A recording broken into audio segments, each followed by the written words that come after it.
membahas tentang negara Singapura. Perkenalkan, nama saya Marlina Destiani dengan NIM 811422787. Perkenalkan, saya Agrisia Ibinata Totorob dengan NIM 81114227888. Perkenalkan, nama saya Nastasia Ditya Nugroho dengan NIM 811422789. Perkenalkan, nama saya Baginda Natidora Sonangan Yasir Rahman Siregar dengan NIM 811422790. Selamat menyaksikan. Di sini saya akan menjelaskan mengenai sejarah berdirinya negara Singapura. Negara Singapura didirikan oleh Sir Stamford Raffles sebagaimana disebutkan dalam buku Nusantara Sejarah Indonesia karya Bernard Hubertus Maria Fleck.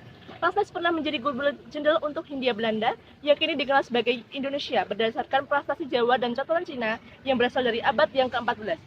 Nama pulau Singapura disebut sebagai Tumasik atau Temasik. Kata tersebut berasal dari bahasa Jawa yaitu laut.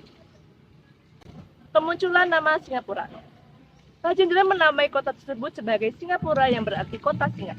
Adapun menurut sejarah Melayu, Singapura didirikan oleh Sri Tribhuwana. Beliau merupakan seorang pangeran Sriwijaya yang dikenal salah satu mengelihara harimau sebagai singa, oleh karenanya muncullah penamaan Singapura. Masa pemerintahan kolonial Inggris di Singapura. Singapura sebagai wilayah kekuasaan Inggris dikukuhkan lewat perjanjian Inggris dan Belanda pada tahun 1824. Perjanjian itu membagi Kepulauan Melayu menjadi dua kawasan, yaitu utara yang dari Pulau Pinang, Malaka, dan Singapura yang menjadi wilayah Inggris. Sementara itu, kawasan sebelah selatan berada di bawah kekuasaan Belanda. Kemerdekaan Singapura. Hari kemerdekaan Singapura jatuh pada 9 Agustus tahun 1965. Singapura merdeka setelah keluar dari federasi dan membentuk negara sendiri secara semi di bawah kepemerintahan Perdana Menteri Lee Kuan Yew. Sebelumnya, di tahun 1959, Singapura berdiri sebagai negara di bawah kekuasaan kerajaan Inggris dan diberikan pemerintahan internal. Lalu, pada tahun 1963, Singapura menjadi negara republik setelah mendapatkan kemerdekaan dari Inggris. Di tahun yang sama, bulan September, Singapura sempat bergabung dengan Malaysia, Sabah, dan Sarawak untuk membentuk negara Federasi Malaysia, sebelum akhirnya keluar dan membentuk negara sendiri. Di sini saya akan membahas mengenai letak geografis Singapura.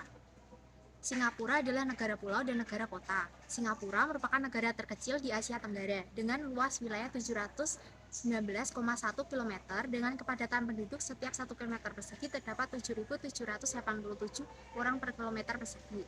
Menjadikan negara terpadat di dunia, dan Singapura merupakan negara pulau yang tidak memiliki perbatasan darat dengan negara lainnya. Lokasi dan geografi Singapura itu sendiri sebuah negara di lepas ujung selatan Semenanjung Malaya. Negara ini berbatasan dengan Indonesia dan Malaysia secara geografis. Negara Singapura berbatasan dengan pulau, laut, selat, dan negara. Dengan batas-batas sebelah bagian utara, Selat Johor, bagian timur, Selat Kalimantan dan Kepulauan Indonesia, bagian selatan, Selat Singapura dan Kepulauan Batam Indonesia, bagian barat, Selat Malaka. Singapura beriklim tropis dan dua musim monsoon, northeastern monsoon dan southwestern monsoon. Sumber daya alam yang terdapat di Singapura yaitu ikan dan pelabuhan air dalam. Letak geologis negara Singapura berada di kawasan lempeng Eurasia. Akibat kondisi tersebut tidak terdapat gunung maupun dataran tinggi di wilayah Singapura. Singapura tidak memiliki kondisi geografis yang menghasilkan sumber daya alam. Tetapi Singapura cukup diuntungkan dengan letak geografis negaranya yang berada dekat dengan jalur perdagangan internasional yaitu Selat Malaka. Berikut ini beberapa keuntungan dari letak geografis Singapura yang berada pada jalur perdagangan, yaitu jalur perdagangan yang ramai, menjadi sumber ekonomi, dan destinasi wisata yang beragam.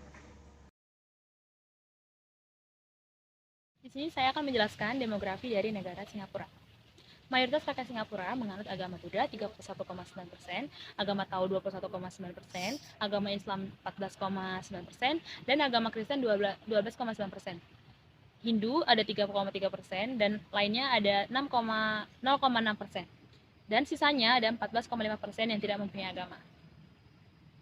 Singapura terdiri atas multi etnis yang di dalamnya ada Melayu, Eropa, Cina, dan India.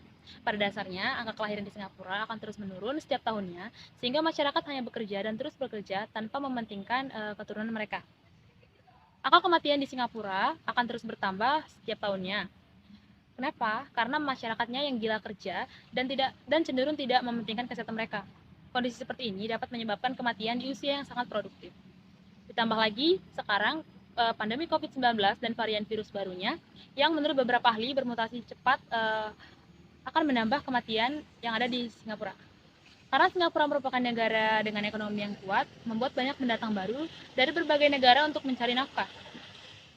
Hal ini menimbulkan pro dan kontra. Di satu sisi, pemerintah ingin menambah populasi, tetapi di sisi lain, penduduk Singapura menjadi sulit mendapatkan pekerjaan karena harus bersaing dengan pekerja asing yang dari luar negeri. Tetapi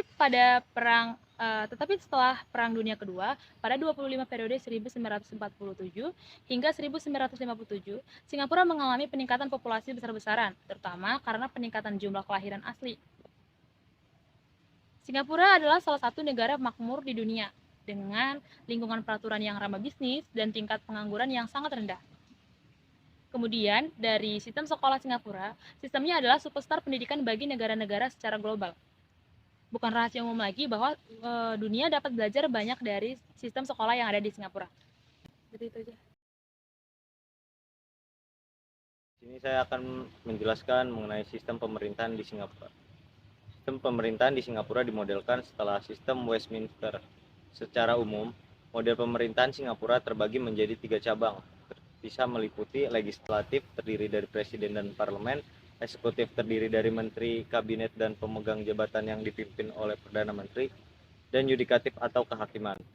Dilansir dari situs Parlemen Singapura, legislatif bertugas untuk membuat hukum negara, eksekutif menjalankan hukum, dan kehakiman bertugas untuk menafsirkan hukum melalui pengadilan. Kepala pemerintahan negara Singapura adalah seorang Perdana Menteri saat ini. Perdana Menteri Singapura diduduki oleh Lee Hsien Loong. Sedangkan kepala negara Singapura merupakan seorang presiden. Organ-organ pemerintahan diatur oleh konstitusi tertulis yang membentuk hukum tertinggi di Singapura. Konstitusi meletakkan prinsip-prinsip dasar dan kerangka dasar untuk 3 organ negara, yaitu eksekutif, legislatif, dan yudikatif. Kepala negara Singapura adalah presiden yang dipilih langsung oleh rakyat mengikuti perubahan konstitusional. Mendasar pada tahun 1991, presiden memiliki hak veto tertentu atas pemerintahan yang dapat dijalankan presiden dengan kebijaksanaan dalam keadaan tertentu. Di luar wilayah-wilayah di mana konstitusi mengizinkan kekuasaan diskresioner presiden harus bertindak sesuai dengan nasihat kabinet. Sistem pemerintahan negara Singapura menganut sistem pemerintahan parlementer, di mana Perdana Menteri bersama para menteri, baik secara bersama-sama atau sendiri-sendiri, bertanggung jawab kepada parlemen. Selama ini yang terjadi di Singapura, kabinet dibentuk berdasarkan pada kekuatan yang ada di dalam parlemen, sehingga para anggota kabinet secara keseluruhan mencerminkan kekuatan yang ada di dalam parlemen. Parlemen di Singapura bisa menjatuhkan kabinet setiap saat, demikian juga sebaliknya. Atas presiden Singapura juga bisa membubarkan parlemen dan memerintahkan untuk diadakan pemilihan umum.